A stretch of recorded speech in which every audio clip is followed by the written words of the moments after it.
Hey guys! Took a small hiatus from sweetness as well, but we are back and I am bringing you something comforting, something for the soul. We are going to be making pudding today. Nice little vegan pudding for you. So we're having chocolate and vanilla pudding. And of course, to top it off, I had to get some non-dairy almond ready whip to go on top. This is a super easy recipe, super simple. Will probably be gone in your house in like 2 seconds, honestly, but just a nice little fun thing to do. You can make this with kitties if you have them, because we are still stuck in quarantine. So if they're starting to rustle your feathers, take them in the kitchen, teach them a new skill. This is a nice, easy, fun thing we can do.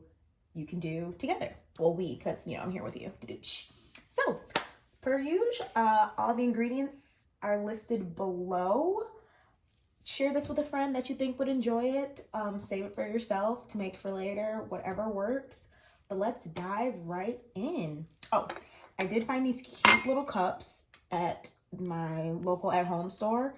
Just something cute and clear and nice to load the pudding up in, honestly. They're a cute little dish that I just, have a problem buying stuff. Plus, I have an at-home credit card, so why not?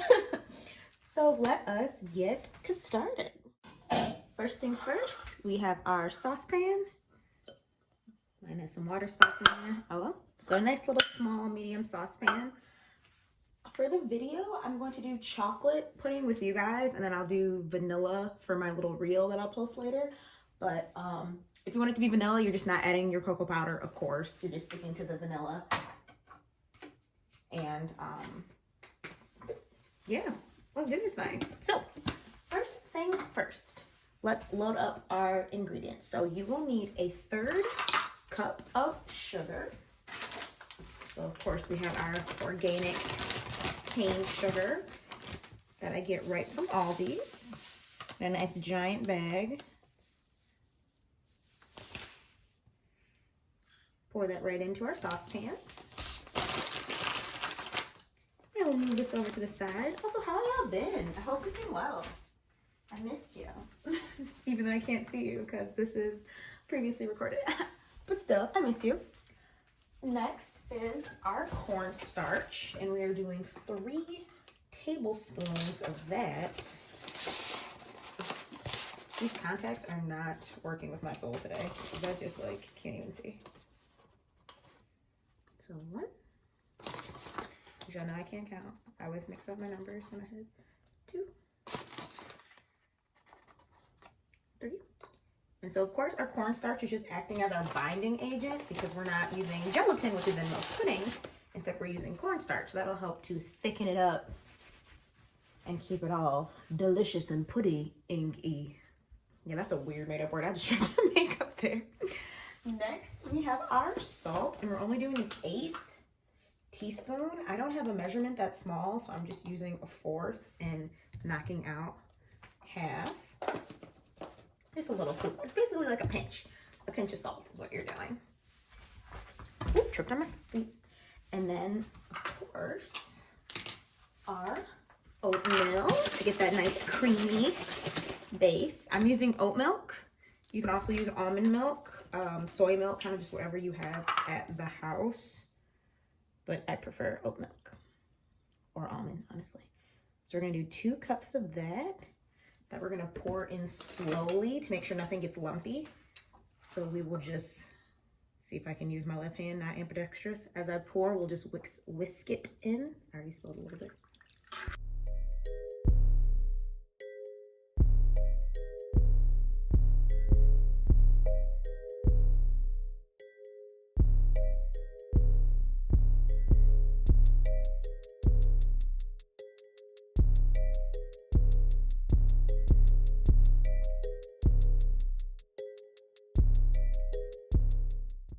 Okay, so we got no lumps in there.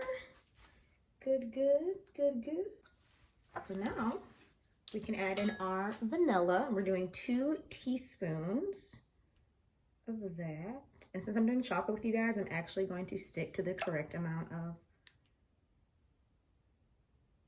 actually, yes, the correct amount of vanilla, because y'all know I love vanilla.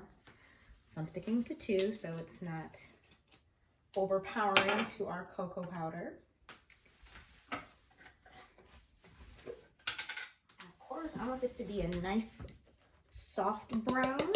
I'm aiming towards my own skin tone. So let me get a little spoon. Where's my spoon at? Spoon. I'm gonna add a little bit and then whisk it in to see what color I'm.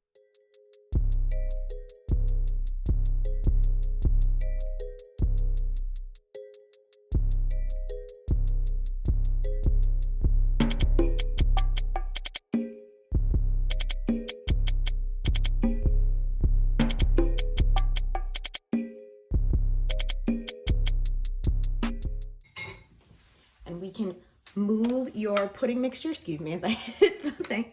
We can move your pudding mixture to the stovetop.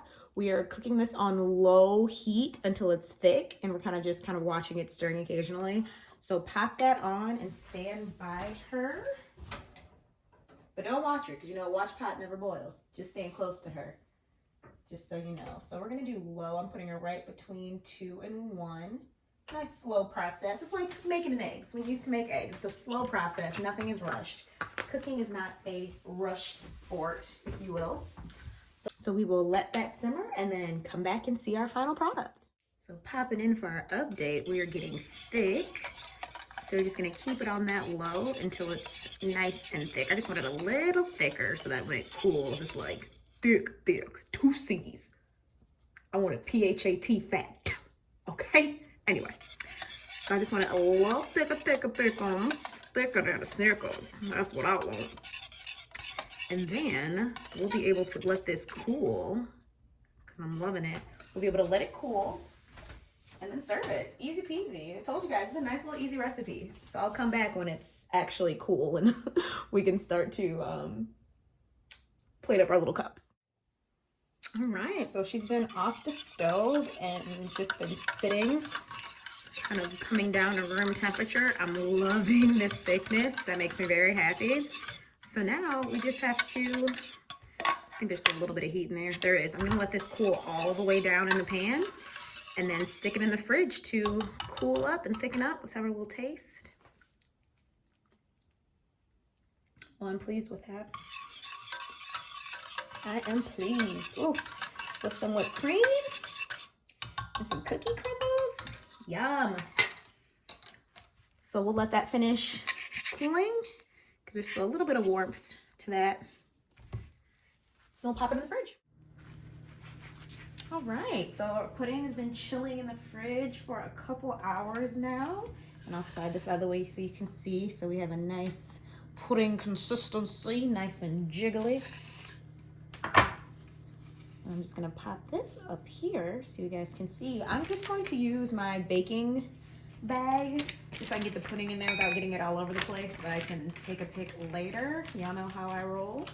So I'm just gonna scoop it in there with a little spoon so that I can easily, let's see if I can do this without getting pudding everywhere.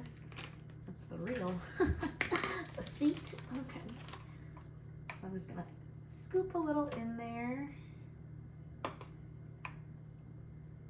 just so that I can fill up our cup.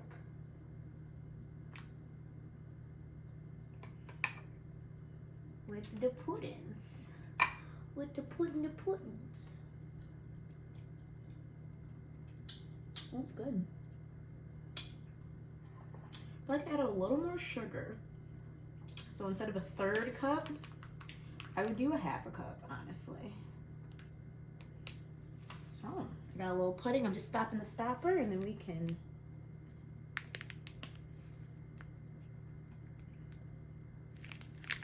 fill our girl on up.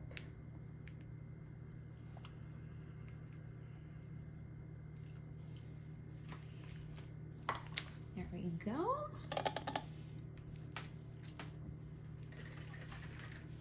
Add a little bit of whipped cream on it, girl.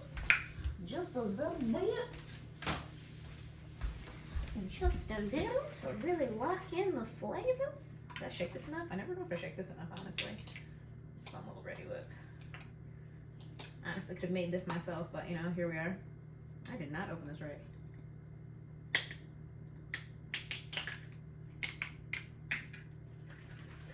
Okay, and so you can add a little whipped cream as topping, eat it as is, or crumble some Oreos. I wish I had some because I put them on top.